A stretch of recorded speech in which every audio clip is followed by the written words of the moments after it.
하나님 말씀 같이 봅니다. 우리에게 주신 말씀은 사무엘 하 6장 9절에서 15절 말씀입니다. 사무엘 하 6장 9절에서 15절까지 말씀 한 절씩 교독합니다. 제가 먼저 읽습니다. 다윗이 그날에 여호와를 두려워하여 이르되 여호와의 궤가 어찌 내게로 오리오 하고 다윗이 여호와의 궤를 옮겨 다윗의 사실대로 내어 가까이를 즐기지 아니하고 가드사람 오벳에돔의 집으로 내어간지라. 여호와의 궤가 가드사람 오벳에돔의 집에 석 달 있었는데 여호와께서 오벳에돔과 그의 온 집에 복을 주시니라. 어떤 사람이 다윗에게 여호와께서 하나님의 궤를 말미암아 오벳에돔의 집과 그의 모든 소유에 복을 주셨다 한지라. 다윗이 앞서서 하나님의 궤를 기쁨으로 올리고 오벳에돔의 집에서 다윗성으로 올라가세. 여호와의 궤를 맨 사람들이 6걸음을 가매 다윗이 소와 살찐 송아지를 제사로 드리고 다윗이 여호와 앞에서 힘을 다하여 춤춘데 그때 다윗이 에봇을 벗었더라. 같이 읽습니다. 다윗과 온 이스라엘 족속이 즐거이 환호하며 나팔을 불고 여호와의 궤를 메어오니라. 아멘. 다윗은 여호와의 임재의 상징인 언약궤를 하나님의 응답 없이 군 지휘관들과 의논을 하고 다윗성으로 옮기려고 했죠. 다윗은 여호와의 언약궤를 옮기는 것이 하나님께서 당연히 기뻐하실 거라는 전제를 가지고 그리고 어떻게 옮길 것인가를 군 지휘관들과 의논했어요. 제가 자주 말씀드리지만 하나님은 뭘 보신다? 과정을 보신다. 과정을 보신다. 이 일을 하나님께 묻고 시작한 일인지 그리고 이 일을 할 때 하나님의 원하는 뜻과 방법대로 이 과정을 밟았는지 하나님은 항상 과정을 보신다는 거죠. 근데 다윗은 시작부터가 잘못됐죠. 자신의 생각이 하나님 이걸 기뻐해. 이걸 그냥 너무 당연시하고 자신의 생각이 하나님의 뜻보다 앞섰더라는 거죠. 선한 목적도 하나님 앞에 물어야 되고 하나님께서 기뻐하시는 일이라 100% 확신이 돼도 하나님 앞에 물어야 돼요. 여러분 하나님께서는 우리가 볼 때 너무 선한 일이야. 그래서 이 선한 일을 행해. 이건 누가 봐도 하나님이 기뻐하실 일이야. 그리고 그 일을 행해. 근데 우리의 그 행함보다 이 선하고 하나님께서 기뻐하실 것 같은 이 일을 행하는 것보다 뭘 더 기뻐하실까요? 하나님께 묻는 거. 하나님 앞에 묻고 하나님의 뜻에 순종해서 하는 그 일을 기뻐하신다는 거예요. 여러분 신앙생활을 오래 하다 보면 하나님이 기뻐하시는 일들이 보여요. 그리고 많은 경험들이 있으니까 이 일은 하나님이 기뻐하셔. 그런데 여러분 정말 조심해야 되는 거예요. 내 눈에 하나님께서 기뻐하실 것 같은 일들이 이렇게 보여진다고 그 일을 즉시로 행하면 안 되는 거예요. 안 되는 거예요. 이 일이 정말 하나님께서 기뻐하시는 일일까? 이게 정말 하나님께서 보시기에 선한 일일까? 라고 한번 멈춰서서 물어야 되는 거예요. 여러분, 우리는 죄인이에요. 우리 안에 자꾸만 내가 하고 싶은 일을 마치 하나님이 기뻐하시고 하나님이 선하게 여기실 것처럼 생각하고 착각할 때가 많아요. 우리 그리스도인들은 언제나 우리 안에서 일어나는 여러 가지 생각들을 의심해야 돼요. 특히 이건 하나님이 기뻐하셔. 이건 선한 거야, 옳은 거야 라는 생각들이 막 올라올 때 그 생각을 의심해야 돼요. 내 생각이 곧 하나님의 생각이고 하나님의 뜻이라고 이렇게 착각하면은 안 돼요. 특히 목회자들, 그리고 교회에서 열심히 있고 오래 교회 생활하신 분들, 또 기도 많이 하시는 분들이 이런 실수들을 해요. 내 생각이 곧 하나님의 뜻과 생각인 것처럼 묻지도 않고 그렇게 생각해 버리는 경우가 되게 많아요, 여러분. 근데 여러분 이사야 55장 8절에서 9절 말씀 이렇게 말씀하죠. 이는 내 생각이 너희 생각과 다르며 내 길이 너희 길과 다름이라. 여호와의 말씀이라.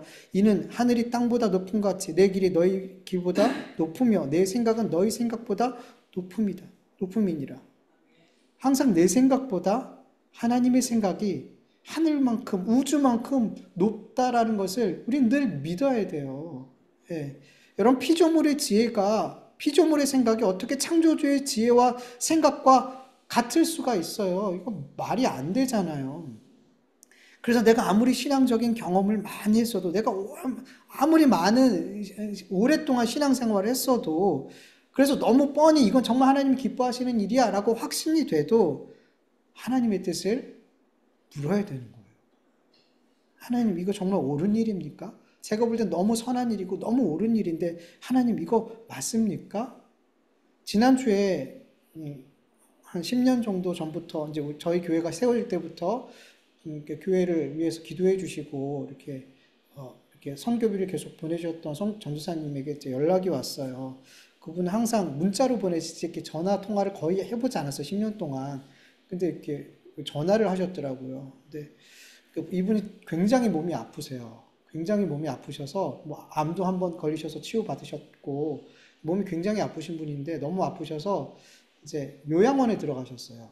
나이가 뭐 60 조금 넘으셨는데 몸을 못 가눌 정도로 몸이 아프셔서 이제 요양원에 가셔서 이제 누가 해주는 음식을 먹어야 되는 상황인 거죠. 그렇게 몸이 안 좋으신데 근데 그 와중에도 거기서 네 분을 전도하셨대요.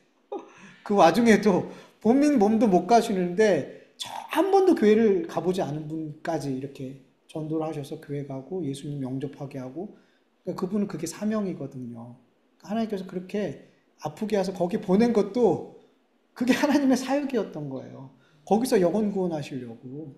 그래서 그렇게 몸을 못 가눌 정도로 힘들게 하시다가 하나님께서 거기 가게 하셔서 그렇게 영혼을 구원하시더라는 거죠. 아무튼 그거 중요한 게 아니라 그리고 근데 이제 가족들이 이제 몇 개월 동안 그렇게 못 돌보니까 마음이 불편하잖아요.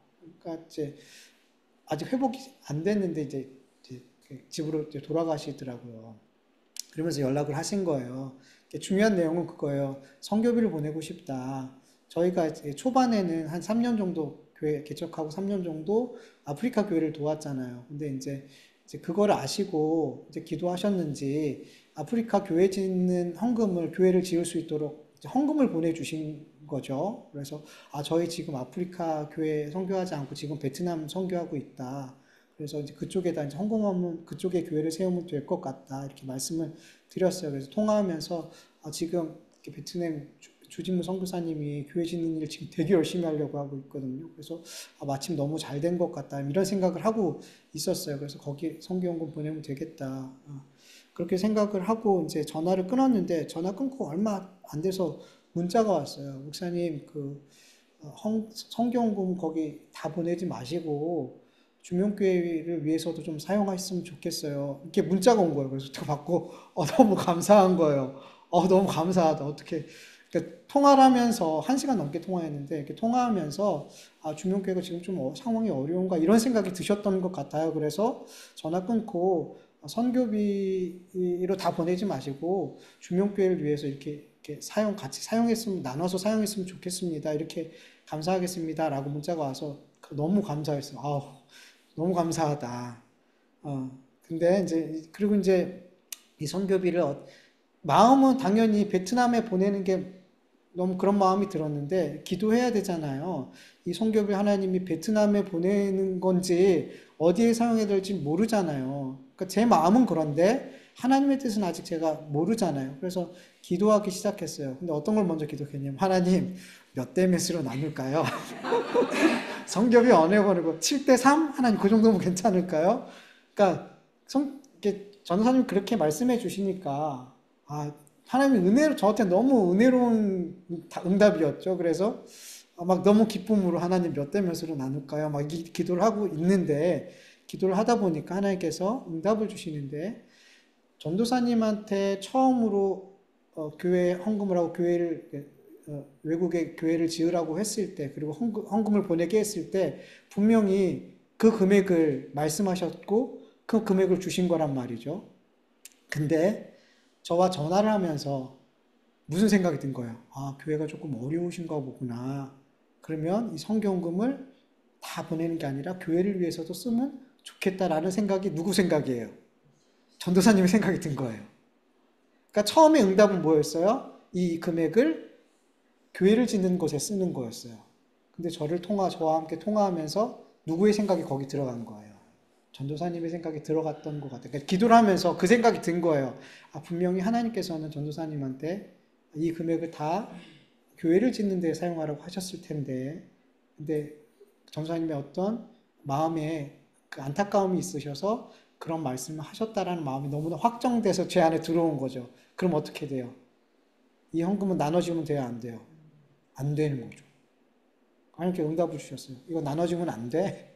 그래서 이제 하나의 응답을 받았어요. 이 헌금은 전사님 그렇게 했으면 좋겠다고 되게 그렇게 해주세요라고 얘기했어요. 근데 그렇게 못하게 되는 거죠. 왜냐하면 잘못하면 이 하나님의 뜻이 우리의 어떤 감정과 우리의 어떤 이것들로 왜곡될 수 있거든요. 그래서 기도하는데 그런 마음을 주셔서 하나님 이거는 다 선교 교회를 짓는 곳에 사용하겠습니다. 라는 응답을 받고 그렇게 기도를 드리고 마무리가 됐어요. 제 두 번째 기도, 하나님 어디에 사용해야 될까요? 저는 베트남에 지금 보내는 게 맞을 것 같은데 하나님 그건 지금 계속 기도 중에 있어요. 그래서 갖고 계세요. 그래서 계속 기도하고 중에 이것을 베트남에 보낼지 아니면 다른 더 필요한 곳이 있는지를 기도하고 있어서 이것도 이제 하나님께서 응답 주시는 대로 그렇게 하려고 그러고 있어요. 여러분 귀한 헌금이죠. 100만 원이든 1000만 원이든 1억이든 아니 만 원이든 10만 원이든 여러분 귀하지 않은 게 어디 있어요. 귀해요. 금액이 크든 적든 제가 예전에 이런 얘기 한 번 한 적 있어요. 다른 교회에서 설교할 때 여러분 하나님 앞에 헌금을 드릴 때 10만 원 드리는 게 어렵습니까? 100만 원 드리는 게 어렵습니까? 그러니까 성교들이 뭐라 그래요? 100만 원이요 그래요. 아니요. 다 어려워요. 그러니까 맞아.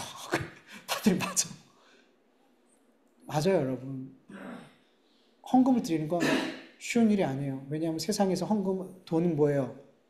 최고의 우상이에요. 돈보다 더 큰 우상은 없어요, 여러분. 드리는 거 적든 크든 헌금을 드리는 건 결코 쉬운 일이 아니에요. 많든 적든 어려워요. 그걸 드리는 거예요. 그 희생과 그 사랑을 드리는 거예요. 사실 정말 어려운 걸 드리는 게 예물 드리는 거예요, 여러분. 이 귀한 예물을 더 귀하게, 아니 가장 귀하게 쓸 수 있는 방법은 뭐냐면 하나님이 원하는 곳에 쓰는 거예요.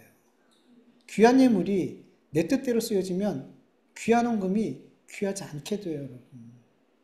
근데 귀한 헌금이 가장 귀하게 쓰이는 건 하나님 뜻대로 쓰여지는 거예요. 그래서 어떻게 해야 되는 거예요? 묻는 거죠. 묻는 거죠. 여러분, 저와 여러분, 아무리 내 생각에 하나님께서 기뻐하실 것 같고 옳고 선하게 보여져도 하나님께 기도하며 하나님의 응답을 받을 수 있길 간절히 축원합니다. 네. 근데 기도하고 기도했는데도 응답이 없어. 그럼 그땐 그 다음에 여러분이 원했던 그 마음대로 하세요. 최소한 기도하세요. 기도하세요.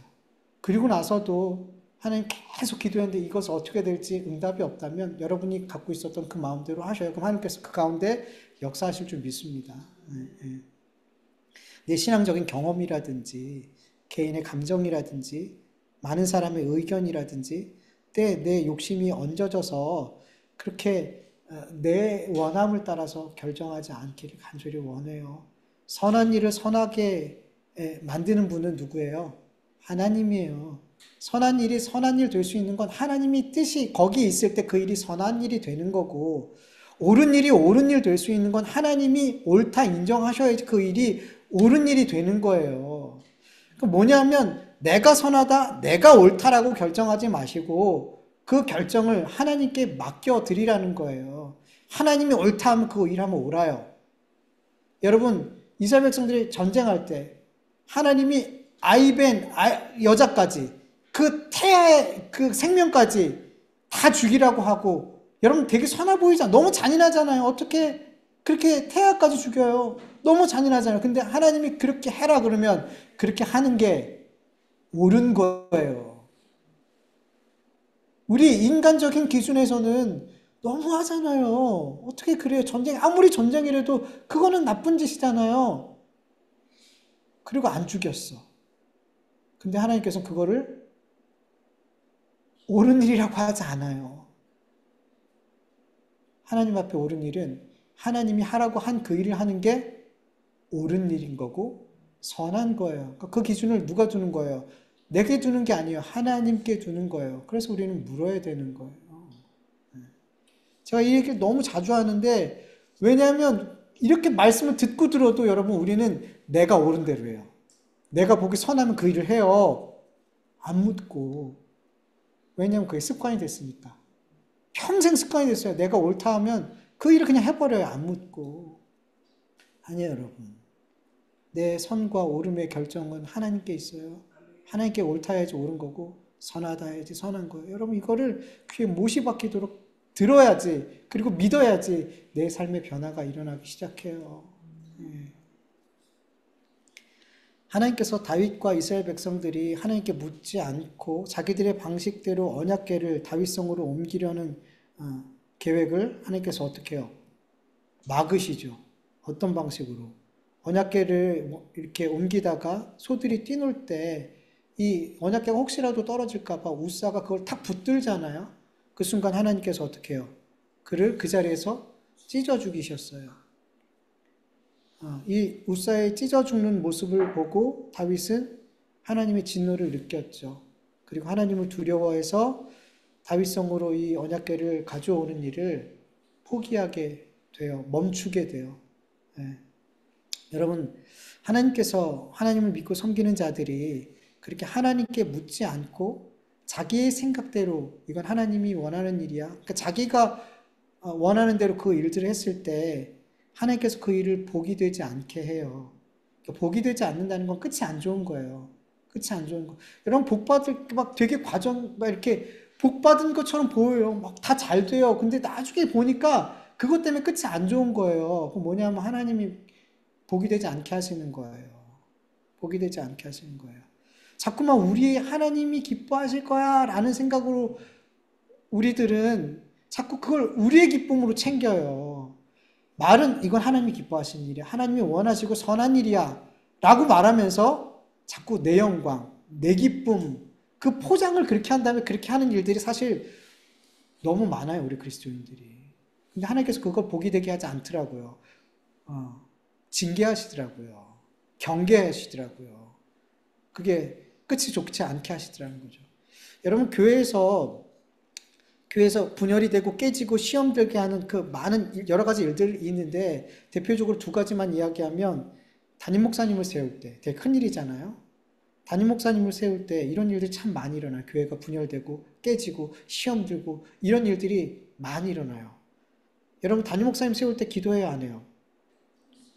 당연히 온 성도들이 기도하죠. 근데 어떤 기도를 해야 되는 거예요? 정말 이 교회와 하나님의 백성들, 이 성도들을 위해서 하나님께서 가장 필요한 그런 목회자들을 하나님께서 보내달라고 기도하게 되잖아요. 그런데 많은 경우를 보면은, 적지 않은 경우를 보면은 목회자가 온 다음에 교회가 깨지고 나눠지고 때로는 성도들이 나가고 분열되고 어려움을 당하는 경우를 저는 참 많이 보거든요. 기도했는데 그리고 뽑았는데 왜 그럴까요, 여러분? 정말 하나님이 원하는 목회자를 어떤 분이 오셔야 되나? 정말 하나님의 마음이 하나님 뜻이 뭘까? 이런 기도는 드리는데 사실은 뭘 보냐면 이 목사님이 얼마나 많이 배웠나? 유학은 어디 갔다 왔나? 목회 경력은 얼마나 됐나? 이전 교회에서 얼마나 부흥시켰나? 우리 교회 정도면 이 정도 스펙을 가진 목사님은 오셔야지. 사실은 성도들의 관심은 하나님이 이 교회를 위해서 보내신 목사님이 어떤 분일까가 아니라 그럼 사실 그 기도를 하면 다 내려놔야 돼요. 내가 갖고 있는 우리 교회에 왔으면 하는 목사님의 어떤 기준은 사실은 다 내려놓고 기도해야 되는 거야. 근데 그걸 내려놔질까요? 안 내려놔줘요. 큰 교회면 큰 교회일수록 서류 자체가 어디 시골 교회에서 목회하고 이런 분들 서류는 올라올 수도 없어요. 올라올 수도 없어요. 대단한 분들이 올라와요. 그 다음에 그 가운데서 뽑는 거예요. 어쩔 수 없다 그러죠. 뽑긴 뽑아야 되는데 어쩔 수 없죠. 뭐 우리가 뽑아야 되니까. 물론 뽑는 과정도 참 기도해야 되겠지만, 그러니까 그 생각 자체가 그렇다는 거죠. 정말 하나님이 원하는 이 교회를 위한 목회자, 이것보다는 더 앞선 게 뭐예요? 내가 갖고 있는 기준, 우리 교회가 갖고 있는 기준이 앞선 거예요. 그러니까 그 기도를 드릴 때 이미 시작부터가 잘못된 거예요. 내려놓지 못한 거예요. 여러분, 미국에서 유학까지 가고 신학 박사까지 다 받고 그리고 큰 교회에서 외국에서 목회했던 분과 시골 어디 이름도 모르는 촌구석에서 어르신들이랑 목회했던 분 누가 더 목회를 잘할까요? 목회는 누가 하는 거예요? 하나님이 하시는 거죠. 제가 목회하는 거예요? 저는 늘 그 마음이에요. 전 부목사예요. 어디 교회 가든 하나님이 담당하시고 하나님이 주인되고 하나님이 머리가 예수님이 머리라 그러잖아요. 예수님이 말씀하신 대로 하면 그 교회는 그 목회는 그 목사는 잘하는 거예요. 잘한다 못한다 저는 기준이 그거예요. 그분이 예수님이 머리가 돼서 예수님의 말씀대로 그 교회를 세워가면 그 목회는 잘하는 거예요. 그거 하다 쫓겨나면 그분은 잘하신 거예요. 사람들이 쫓아내도 하나님은 잘했어. 내 충성된 종아. 목회자가 사람의 평가가 중요해요? 하나님의 평가가 중요해요? 목회자뿐만 아니죠. 모든 그리스도인은 마찬가지죠. 근데 우리는 머뭇거려요. 어떤 사람이 목회를 더 잘할 것 같아요? 머뭇거려요. 마음은 그렇죠. 그래도 외국에서 박사하고 큰 목회한 분이 더 잘하겠죠. 그 마음이 당연히 들죠. 근데 아니에요. 목회는 하나님이 하시는 거니까. 경험이 목회하는 게 아니에요, 여러분. 얼마나 많이 배웠느냐가 목회를 간파름 잘한다 못한다 이걸 나누는 게 아니란 말이에요. 그 목회자가 얼마나 주님이 머리 돼서 주님의 뜻에 순종해서 목회하느냐. 그보다 더 잘하는 목회가 어디 있어요? 그걸 잘하는 목회자가 잘하는 목회자죠. 왜 많이 배운 게 기준이 되냔 말이죠. 왜 많은 경험을 하고 어떤 부흥이라는 어떤 많은 성취를 눈에 가시적인 보이는 성취를 많이 낸 게 어떻게 목회를 잘하는 거냐는 거죠. 개척교회는 목회자는 교회 사역을 못하는 거고 큰 교회 목사님은 교회를 잘하는 거예요? 뭘 기준으로 그렇게 정하냐는 거죠. 뭘 기준으로? 뭘 기준으로 나는 이런 교회 다녀라는 자부심을 갖고 뭘 기준으로 나는요 교회 이름 들어도 모르실 텐데 뭘 기준으로 그렇게 기주고 하냔 말이죠. 도대체 너무 세상적인 기준을 갖고 교회를 보는 게 아니냔 말이죠. 난 어디 교회 다녀? 그게 뭐예요 도대체? 그걸 왜 자부심을 갖냔 말이죠. 나 어느 교회 장로야? 이걸 왜 자랑스럽게 여기냔 말이죠.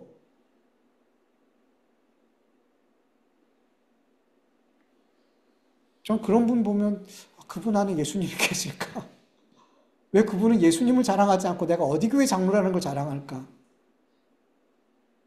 도대체 왜?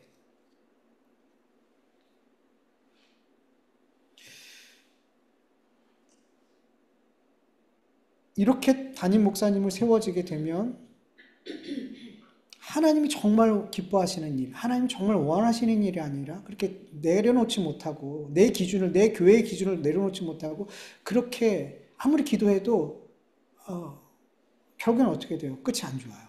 교회가 분열하고 어려운 일이 일어나고. 또 어떤 일로 교회가 많이 어렵냐 하면 건축할 때 정말 많은 성도들이 시험에 들어요. 교회를 떠나요. 나눠져요. 자주 봐요. 그런 일들을. 여러분 건축할 때도 기도 많이 하죠. 기도 많이 해요. 건축할 때. 근데 여러분 이것도 역시 시작부터가 잘못된 기도가 되게 많아요. 하나님 이 교회를 건축하는 게 정말 하나님의 뜻입니까? 하나님 정말 기뻐하시는 일입니까? 이거부터 시작부터 잘못된 경우가 너무 많아요. 하나님의 응답이 없는데 때로는 하나님이 원치 않는다는 응답이 있는데 목회자와 지도자들이 때로는 성도들이 교회를 너무 짓고 싶은 거야. 그래서 그냥 시작해요. 기도하면서 시작해요. 왜 기도를 하냐면 여러분 기도를 해야지 이 교회가 지었을 때 누구의 뜻대로 지어진 거예요. 기도를 하게 되면 자꾸 성도들이 기도하면 이건 하나님의 뜻대로 이 교회가 되어진 거야. 여러분 자꾸 기도를 이용하는 경우가 너무 많아요. 기도와 예배 뭐 이런 것도 이용하는 제가 전에도 한번 얘기 드렸는데 제가 전에 사역했던 교회에서 장로님을 세우는데 장로님을 세우기 위해서 기도하죠. 목사님이 특별히 새벽 기도를 선포하고 몇 주간 동안 기도를 했어요. 말씀도 하나님이 원하는 이 교회에 꼭 필요한 장로님이 되게 해달라고 기도했어요. 말씀도 그렇게 전했어요. 근데 담임 목사님이 자기가 원하는 장로를 세우려고 계속 뒤에서 작업을 했어요. 하다못해 청년들에게까지 너무 부끄러웠어. 청년들한테도 너 누구 뽑아야 될지 알지? 이러면서 제가 청년들이랑 같이 이렇게 선거 준비를 하고 있었는데 거기 준비하고 있는데 와가지고 막 그런 얘기하고 뒤에서는 그러고 있고 예배에서는 하나님이 기뻐하는 그런 목회자 그런 장로를 세워야 된다고 그리고 기도하고 몇 주를 새벽 기도하면서 말씀 그렇게 전하고 뒤에서는 그런 작업을 했어요. 그리고 어떻게 될게요? 그 목사님이 원하는 장로님만 뽑혔어요. 그분만 뽑혔어. 다 떨어지고. 기도하고 특세하고 말씀 전하고 이게 다 결국에는 뭐냐면 이분 누가 세워주신 거예요. 하나님이 세워주신 거 그거 보여주려고. 다 쇼였어요. 하나님이 세워줬다라니까 어떤 그런 객관적인 뭔가를 이렇게 보여주기 위한 그런 기도였고 예배였다라는 거죠. 그러니까 교회 안에서 일어나는 기도 행사를 위하든 뭘 위하든 그게 자꾸만 시작부터 잘못돼서 그렇게 보여주기 위한 이거 하나님이 원하는 거야 라는 하나님 원치 않는데 하나님 뜻도 없는데 그렇게 교회를 세우고 그렇게 어떤 교회에서 일들을 해요. 그러니까 끝이 어떻게 돼요? 하나님이 복이 되지 않게 하시더라는 거죠. 하나님께 기도하지 않고 하나님 원하시지 않는 일들을 마치 하나님이 원하는 것처럼 하나님께 응답받은 것처럼 그렇게 해서 결과를 만들어내는데 하나님께서 그것을 복이 되지 않게 끝이 좋지 않게 만드셔서 교회에게 경고를 하시더라는 거죠. 그 경고를 성도들과 목회자들이 알아들어야 되는 거예요. 교회가 분열되고 서로가 막 싸우고 원수 맺고 실족하고 분명히 기도하고 했는데 그 일의 결과가 그렇더라는 거죠. 그러면 이거는 하나님 앞에 어떻게 해야 돼요? 목회자와 성도들이 회개해야죠. 하나님의 뜻을 묻지 않고 하나님의 원함을 묻지 않고 나의 원함과 우리의 원함을 따라 했던 이 모든 일들에 대해서 회개하고 돌이켜야죠. 하나님께서 그렇게 경고하실 때 돌이켜야죠. 여러분 교회에서 어떤 일을 할 때 성도들이 원수가 되고 분파가 생기고 성도들이 실족하는 일들이 일어나면요. 하나님 경고하신 거예요. 그 끝이 복이 되지 않게 하시는 거는 하나님이 경고하셨다라고 깨달으면 돼요. 그럼 회개하셔야 돼요. 자꾸만 하나님 기뻐하실 거야 라는 그런 거짓 프레임을 짠 다음에 내 기쁨, 내 영광 추구하는 우리의 영광을 추구하는 그런 일들을 멈춰야 된다는 거예요. 교회들이 자꾸만 하나님의 기쁨, 영광 이걸 앞세워서 자꾸 교회의 영광, 목회자의 영광, 우리의 영광을 자꾸 추구하고 우리의 기쁨을 추구할 때가 너무 많아요. 정말 묻길 간절히 원합니다. 교회도 우리 개인적인 신앙도 정말 하나님이 원하시는 걸까? 하나님이 기뻐하시는 걸까? 옳은 걸까? 선한 걸까? 제발 묻고 또 물으시길 간절히 축원합니다. 하나님께서 하나님의 백성들에게 경고하시고 책망하실 때 여러분 그 경고를 경고로 받을 수 있고 그 책망을 순순히 잘 받을 수 있는 것도 은혜가 필요해요. 다윗에게는 그런 은혜가 있었어요. 웃사가 죽을 때 그걸 대수롭게 여기지 않고 자기가 원하는 그 일을 끝까지 밀고 나갈 수도 있죠. 그렇잖아요. 우리가 권력 있는 사람들이 그래요. 어떤 일에 대해서 내가 잘못했어. 그러면 잘못했어요. 제가 실수했네요. 얼마든지 그럴 수 있잖아요. 사람이 다 실수할 수 있잖아요. 뭐 권력 있고 뭐 지혜롭고 많이 배운 사람은 실수 안 해요? 실수하죠. 그러면 잘못했네요. 내가 잘못 생각했네요. 그러면 사람들은 웬만하면 용서해줘요. 사람들도 그래요.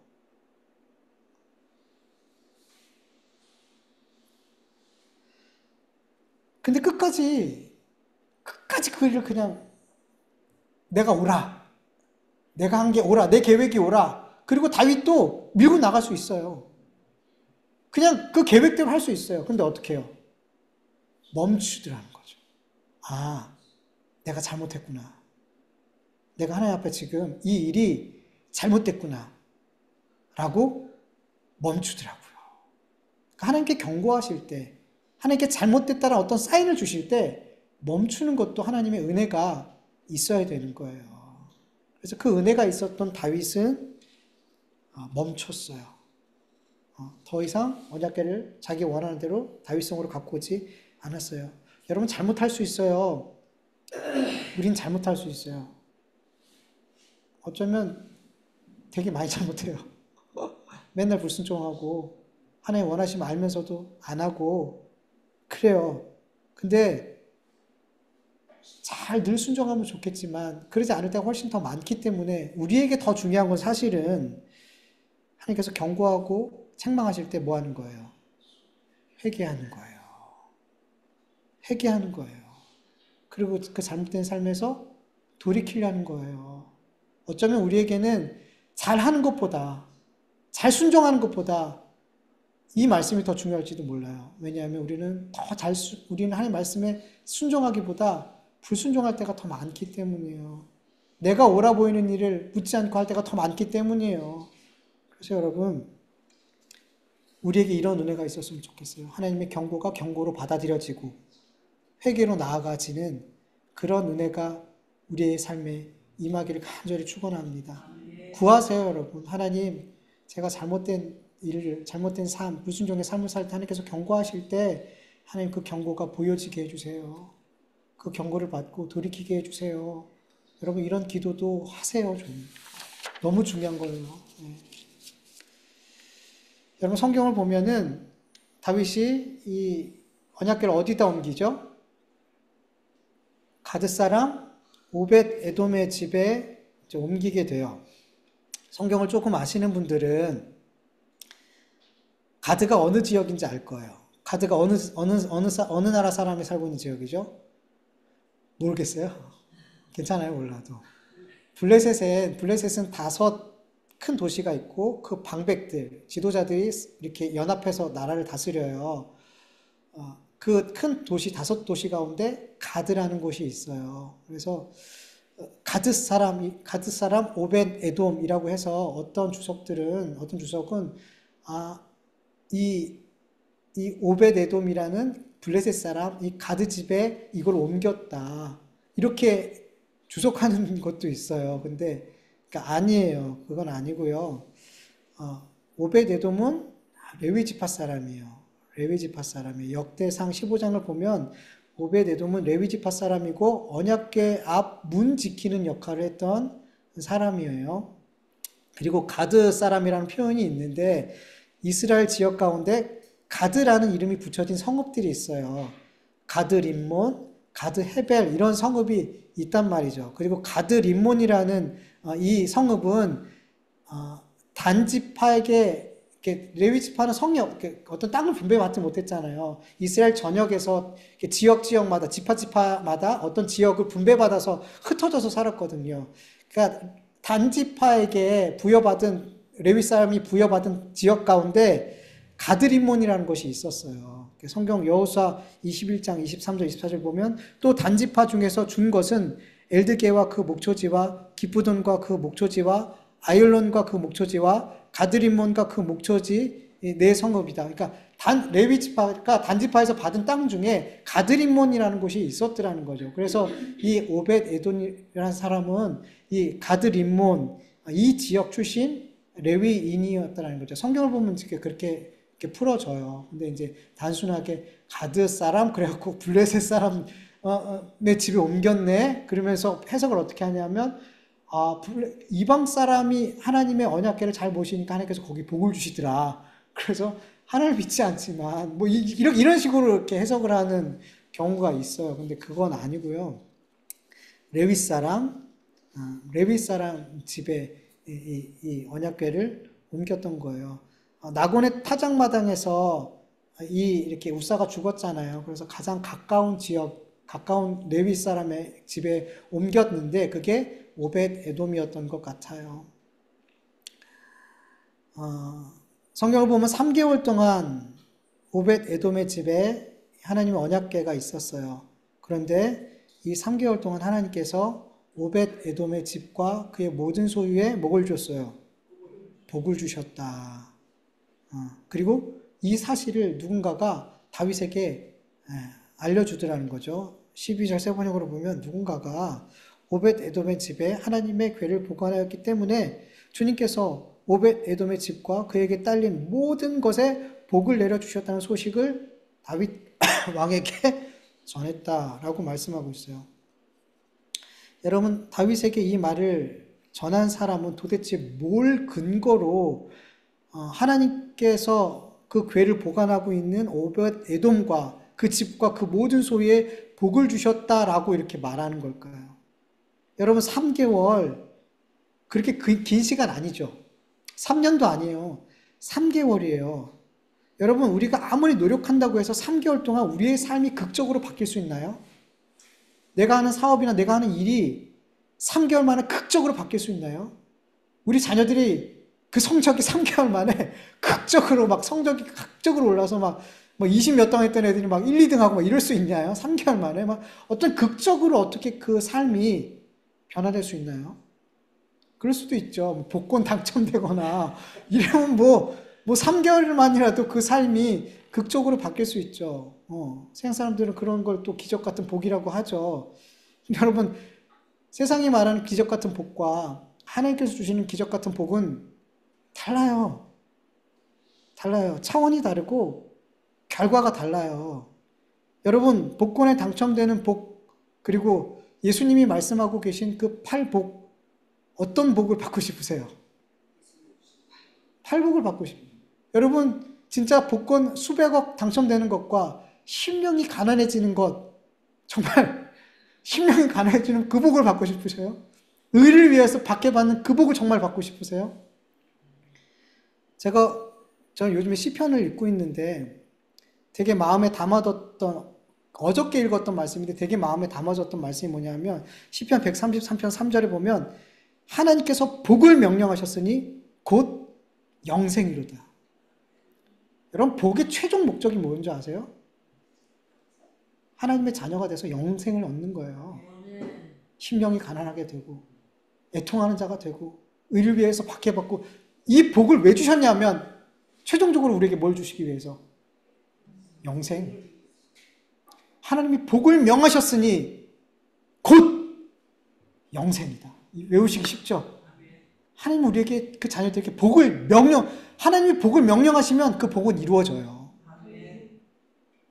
세상이 주는 기적 같은 복과 다른 거예요. 여러분, 천조에 되는 복권에 당첨이 돼도 죽어요, 살아요? 결국은 죽어요. 일단 가난하게 살아도, 가진 것이 적어도, 그 삶이 화려하지 않아도, 무명해도 하나님이 복을 명하시니 그 인생은 하나님의 자녀가 되는 권세를 얻고 영생을 하더라는 거죠. 영벌이 아니라 영생을 하더라는 거죠. 그게 하나님이 주시는 다른 차원의 복인 거예요. 여러분, 3개월 얼마나 많이 뭘 변화되겠어요. 근데 하나님께서 그 3개월 만에 누가 봐도 너무나 놀라운 복이, 가시적인 복이 오벳 에돔의 집에 임했던 거예요. 이 복은 사람이 만들어낼 수 있는 어떤 형통함과 복이 아니었더라는 거죠. 하나님이 하지 않으면 될 수 없는 그 일들이, 그 기적 같은 복들이 오벳 에돔의 집에 임했던 거야. 그러니까 그 보고하는 사람이 하나님이 복 주셨다고 말하는 거예요. 하나님이 하시지 않으면 도대체 설명할 수 없는 복이 임했기 때문에 하나님이 복 주셨다라고 말하는 거예요. 3년이면 이해가 돼요. 3개월이에요. 그 3개월 만에 하나님이 말로 할 수 없는, 사람이 행할 수 없는 기적 같은 복을 그 가정에 내려주셨더라는 거죠. 여러분, 하나님이 하고자 하시면 3개월이란 짧은 시간에 내 삶과 내 가정과 내가 하는 모든 일에 기적과 같은 잘됨과 형통함과 결실함과 문제 해결이 얻어질 수 있어요. 반대로 하나님께서 하시고자 하면 3개월이란 짧은 시간, 내가 평생 쌓아뒀던 그 성공의 탑이 무너질 수 있어요. 내 삶과 내 가정과 내가 하는 모든 일이 연기처럼 사라질 수 있어요. 누가 하고자 하면? 하나님이 하고자 하시면. 욥을 보면 너무 잘 알잖아요. 너무 명확하잖아요. 하나님이 하고자 하면 어떻게 되는지. 그리고 하나님께서 하고자 하니까 욥의 삶이 어떻게 잘 되게 됐는지, 어떻게 무너지고 어떻게 잘 되게 되는지 우린 보잖아요. 그래서 우리 그리스도인들은 하나님께서 언제든지 내 상황을 변화시키고 역전시킬 수 있는 하나님이라는 것을 믿으셔야 돼요. 이 믿음이 우리 안에 있을 때 내 지금 상황이 너무나 절망스럽고 정말 앞이 캄캄하고 낭떠러지 같은 그런 상황에 그 앞에 있다 할지라도 소망을 버리지 않을 수 있는 거예요. 다시 살아갈 수 있는 힘을 얻을 수 있는 거예요. 하나님과 동행하는 삶을 포기하지 않고 살아갈 수 있는 거예요. 하나님은 언제든 내 삶을 역전시킬 수 있는 하나님이시니까. 네. 그리고 반대로 내가 아무리 잘 나가고 승승장구하는 그 삶이라도 이 믿음이 있는 자들은 하나님 앞에 어떨 수 있어요? 겸손할 수 있는 거예요. 겸손할 수 있는 거예요. 그리고 그 잘 되는 형통하는 상황에서도 하나님 어찌 해야 됩니까? 이 상황에서 제가 어떤 선택을 해야 됩니까?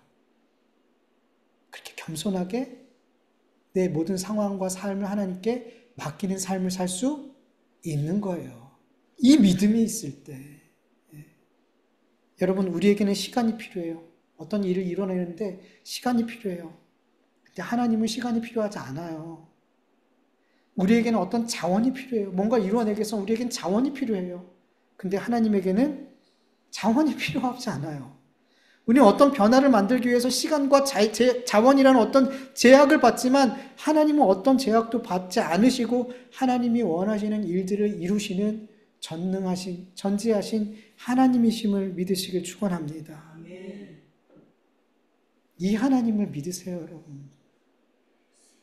언제든지 내 상황을 역전시키고 변화시킬 수 있는 이 전능하신 하나님을 믿고 의지하는 삶이 정말 복된 삶일 줄 믿습니다.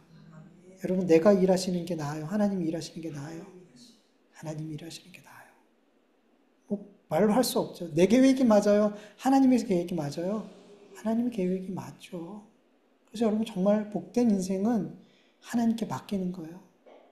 내 삶을, 내 계획을, 내 인생을 내가 아무리 많은 것을 갖고 많은 능력이 있어도 하나님 앞에 겸손히 맡기는 삶이 정말 복된 삶이에요.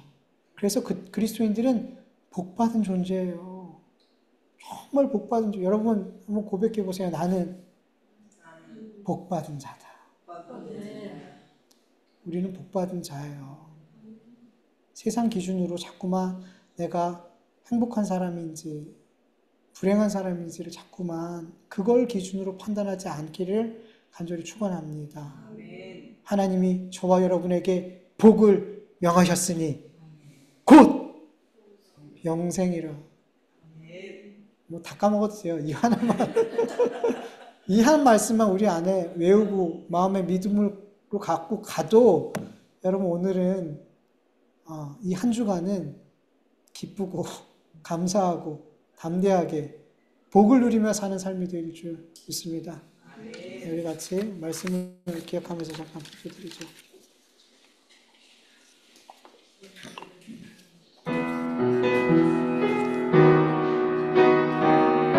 하나님 감사합니다.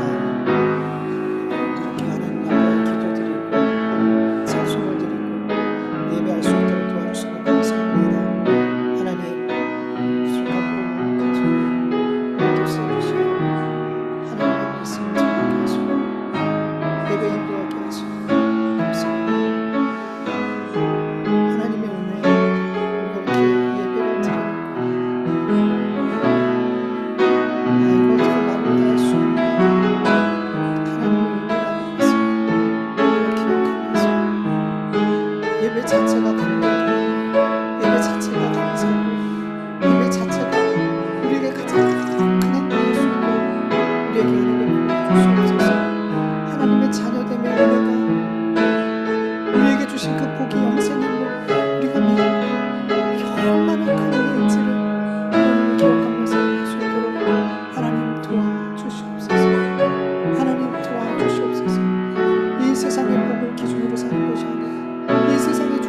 하나님 감사합니다.